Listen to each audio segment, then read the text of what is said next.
ahora con la tercera y última comunicación de esta sesión a cargo de Fabio Schetti y Rachel Pankhurst. El tema es observando el discurso digital multilingüe en una página web dedicada a un dialecto amenazado de la Italia septentrional, el caso del Valoc. Buenas tardes, bonjour.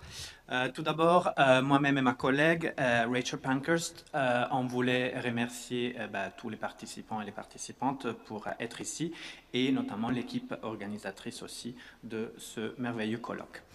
Avec cette communication, on voulait vous faire voyager un petit peu dans un autre contexte, un contexte très petit, en Valtelline, au nord du lac de Côme, en Italie du Nord, et plus précisément au sein d'une langue minoritaire, un dialecte du lombard, le Valoc.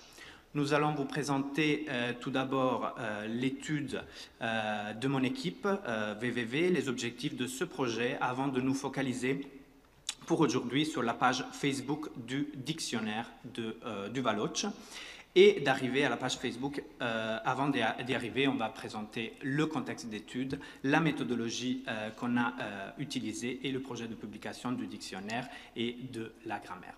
Avant tout, le Valoc se parle dans une petite vallée latérale de la Valtelline qui s'appelle Valmasino. Elle est habitée par 1000 habitants plus ou moins. Elle se trouve au cœur des Alpes rhétiques italiennes, à la frontière avec la Suisse et notamment le canton du Grison dont elle a fait partie pendant longtemps. Il y a 4 villages et on compte au sein de ces villages au moins une différente variété par village.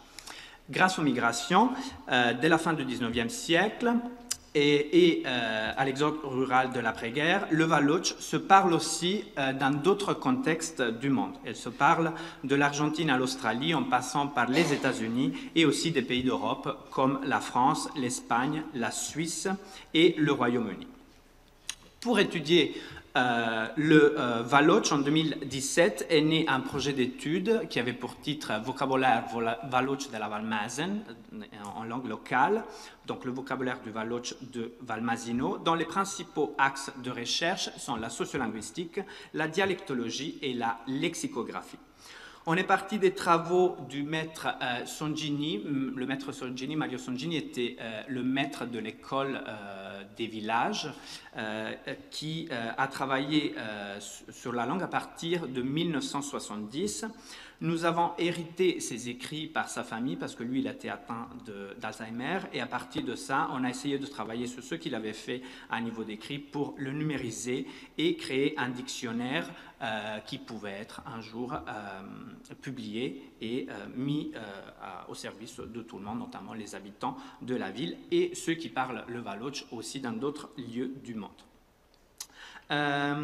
On a travaillé donc cette version numérique du dictionnaire grâce à l'aide de FileMaker Pro et on a contribué en plus pour mettre à jour un petit peu aussi les exemples que Mario Songini proposait, qui étaient plutôt des exemples tirés de ses entretiens qu'il avait réalisés sur des bobines à partir des années 70 et donc qui ont été assez difficiles aussi à être repris et numérisés. On a proposé des entretiens semi-directifs aux habitants de la vallée aujourd'hui et entre autres on a réalisé des terrains de recherche dans le contexte argentin en 2013 et aux États-Unis d'Amérique en 2014 et en 2018. Juste petite information, aux États-Unis, le dernier locuteur du Valoc est mort il y a 2 ans et on a eu le dernier entretien avec lui, il avait 98 ans avant sa mort.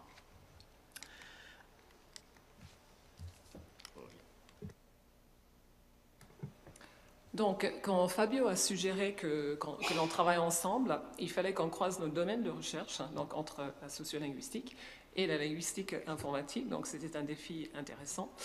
Et on a donc décidé de travailler sur la page Facebook dédiée au Valoc, parce que je voulais comprendre si l'utilisation des emojis était fondamentalement différente d'un moyen de communication à un autre et pour différentes langues.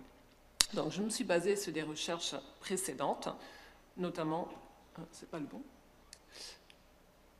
notamment sur un projet international intitulé SMS for Science, parce qu'en 2011 à Montpellier, notre sous-projet Sud for Science, à partir de ce projet, nous avons recueilli et analysé plus de 88 000 SMS authentiques en français. Donc après un traitement semi-automatique, les SMS ont été rendus disponibles sous forme d'un corpus téléchargeable intitulé 88 000 SMS, et depuis 2020, vous pouvez d'ailleurs le consulter sur la plateforme Sketch Engine. Donc j'ai indiqué quelques références récentes ici qui pourraient vous intéresser, et notamment sur les emojis, les deux références qui sont surlignées. Alors, avant de passer donc à l'analyse des emojis, je voulais revenir un petit peu sur le projet du dictionnaire. Tout d'abord pour vous montrer très vite comment on a travaillé sur FileMaker Pro, la digitalisation de ce document Word. Et ça, c'est une des dernières versions qu'on a de ce dictionnaire qu'on espère pouvoir publier d'ici l'année prochaine, si on aura un financement, notamment de la part de la région, entre autres petits messages. Cependant, une autre chose dont je voudrais parler, c'est qu'on parle donc d'une langue minoritaire, une langue orale. C'est le premier projet écrit, même si on a retrouvé des ressources écrites aussi, notamment à niveau de correspondance interfamiliale, et on a observé notamment entre l'Argentine et l'Italie.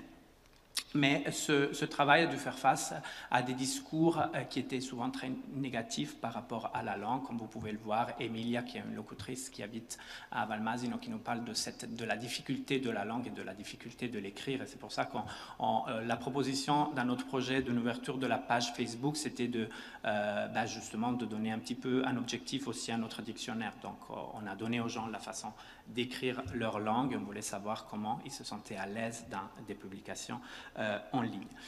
Et le discours positif sur lequel on pouvait travailler, c'était plutôt le discours qu'après j'ai repris ici dans l'entretien avec Katia, que j'ai fait en Argentine, Katia de 1947, où elle parle de cette idée d'identité. C'est ma langue. Et donc c'était sur ça qu'on voulait revenir. Bien qu'à l'étranger, notamment en Argentine, aux États-Unis, on voyait que ce discours-là était encore présent. Les gens pratiquaient encore le Valoche. Et en Italie, ils ont subi souvent beaucoup de stigmatisation par rapport au fait de ne pas parler ou de ne pas parler très bien l'italien. Donc, qu'est-ce que étaient les actions pour notre futur? C'était donc d'imprimer et de garder la version en ligne du projet du dictionnaire. On a aussi créé des rencontres avec les autorités pour donner du pouvoir un petit peu aussi à notre projet, et des interventions, notamment avec les élèves, parce que, bon, vous imaginez, sur une population de 2000 habitants dans notre petit vallée en Italie du Nord, il n'y a pas beaucoup d'enfants et ils sont scolarisés en italien, et aujourd'hui il est en train de se perdre. On a créé aussi des ateliers d'écriture où on a donné la possibilité à tous les habitants, et notamment les personnes les plus âgées, d'écrire leur langue, et c'est grâce à ça aussi qu'on a pu reconcevoir un petit peu l'orthographe du Valoche à niveau de notre dictionnaire. À propos de la page Facebook, je vous propose un petit voyage, si vous voulez, vous pouvez la retrouver, vocabulaire del Valoche de la Valmasen. Et on a une partie qu'on appelle plutôt, c'est éducative, mais elle est aussi ludique. On a présenté, ça c'était bien avant le Covid, mais aussi pendant le Covid a été très important. On présentait par exemple chaque semaine des proverbes, et on laissait les gens s'exprimer par rapport à ce proverbe.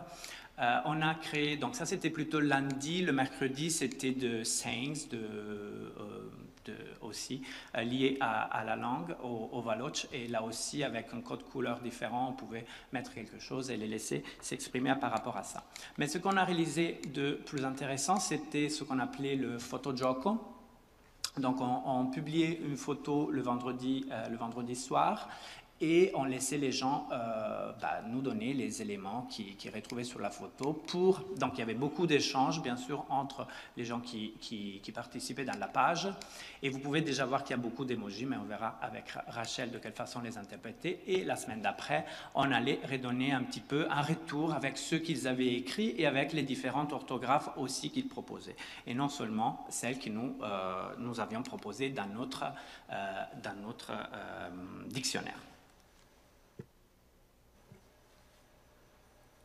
Donc, je vais continuer sur les aspects emoji et traitement automatique à partir de la page Facebook. Donc, pour traiter des données de manière semi-automatisée, je les ai extraites de la page Facebook et je les ai importées sur la plateforme Sketch Engine et j'ai créé 2 corpus. L'un avec les posts Facebook et l'autre avec les commentaires. Donc, Sketch Engine a effectué une analyse morphosyntaxique et a attribué des balises aux données. Donc, vous avez un exemple de balise à partir de Freelang que j'ai entouré là sur le transparent. Donc, pour automatiquement extraire tous les emojis, bon, quelques requêtes, je vous fais grâce à des détails, et donc avec un tri par mot pivot ou par quick keyword in context, et ensuite on peut faire un tri par fréquence décroissante.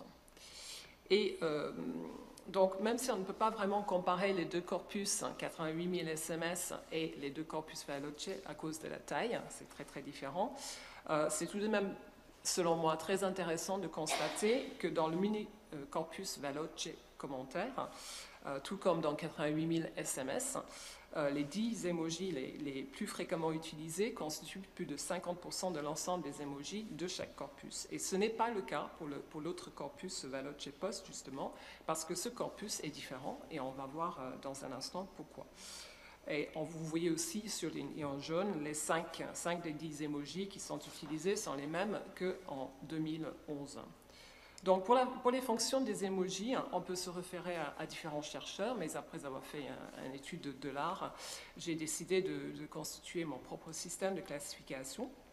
Et donc, premier cas, ce que j'appelle l'ajout redondant, quand l'emoji est utilisé, mais il n'est pas nécessaire pour la compréhension, en plus du contexte textuel. Ensuite, il aide à renforcer et à appuyer ce que l'on écrit, c'est le plus courant.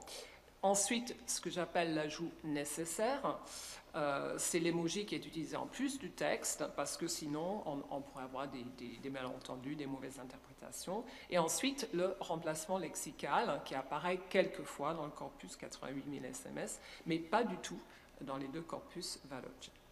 Donc, les études sur les emojis mettent souvent l'accent sur des comparaisons quantitatives ou interculturelles, mais c'est important de les étudier en fonction ou en lien avec les données textuelles environnantes, donc, puisque le contexte est vraiment essentiel pour pouvoir les interpréter. Donc, on va regarder le positionnement des emojis également. Donc, souvent, ils apparaissent en fin de message ou en fin de phrase, donc quasiment à 100%.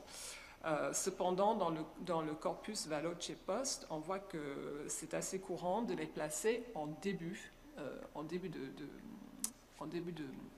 de message, parce qu'on est moins dans la transmission d'une émotion, et c'est plutôt lorsqu'un emoji va clarifier une interprétation, par exemple. Donc on est beaucoup plus dans les emojis dotés d'une valeur informationnelle ou référentielle, en lien avec un concept, quand on va chercher à bien attirer l'attention. Donc c'est pour cette raison qu'on voit une grande richesse lexicale ou graphique de Veloce Post par rapport à Veloce Commentaire ou 88 000 SMS. Donc bien sûr, il faudrait étendre ce début de recherche à d'autres corpus plus homogènes en taille afin d'approfondir ces petites analyses, mais c'est quand même, selon moi, intéressant de constater que l'utilisation des emojis au sein des posts Veloce dans ce cadre précis oriente davantage vers des valeurs informationnelles, voire référentielles, alors que les commentaires Veloce intègrent souvent l'expression des émotions. Et donc, je vais laisser Fabio conclure. Thank you. Donc, On revient enfin de notre analyse à la question donc, du Valoch, langue orale qui va se retrouver sur notre page Facebook en tant que langue écrite aussi, et à l'apport des emojis justement pour compléter souvent aussi ce qui manque. Mais il faut ne pas oublier qu'il y avait beaucoup de posts aussi où on pouvait trouver les deux langues, notamment l'italien en tant que support par rapport au Valoch. Mais pour nous, par rapport à notre projet, le projet VVV, ce qui nous pose problème aujourd'hui, c'est de publier un dictionnaire, et pour qui le publier en fait, si justement on va lutter pour la question de l'identité de cette langue, de ce dialecte, et lutter un petit peu contre cette stigmatisation de la population de cette haute partie de la vallée par rapport au reste de la région et de la province de Sondrio. Nous avons observé que quand même la transmission est un procès qui est presque bloqué. Ça, c'est grâce à nos recherches à niveau ethnographique et le passage par le contexte assez souvent. Et justement, notre question, mais pour qui on va vraiment publier ce dictionnaire et pour qui on a créé cette page Facebook. Une note qui est importante à retenir, c'est qu'on a voulu quand même créer un dictionnaire qui est plurivariation, donc en tenant compte qu'il y a 4 variations du Valoch dans la vallée, pour donner de l'espace à tout le monde et pas vraiment se concentrer sur une variété standard. Donc enfin, ce fameux dictionnaire, et comme les gens l'appellent El Libro, à chaque fois que j'y reviens en valtelline, on me demande toujours, mais il est où le livre? Ça serait important pour nous de garder donc la version écrite, c'est plus important peut-être pour les personnes âgées de la vallée qui demandent ce livre en tant aussi qu'élément d'existence de leur langue, et peut-être la question de l'héritage, et aussi de penser à une version digitale qu'on a déjà pensé aussi avec la commune et la région, qui pourrait être intéressant du point de vue pour une vision de nouvelle éducation et d'apporter de connaissances de cette langue pour les jeunes de la vallée, et aussi dans un but de tourisme, quoique là aussi ça serait une question aussi beaucoup plus grande. On vous remercie pour votre attention. Merci beaucoup.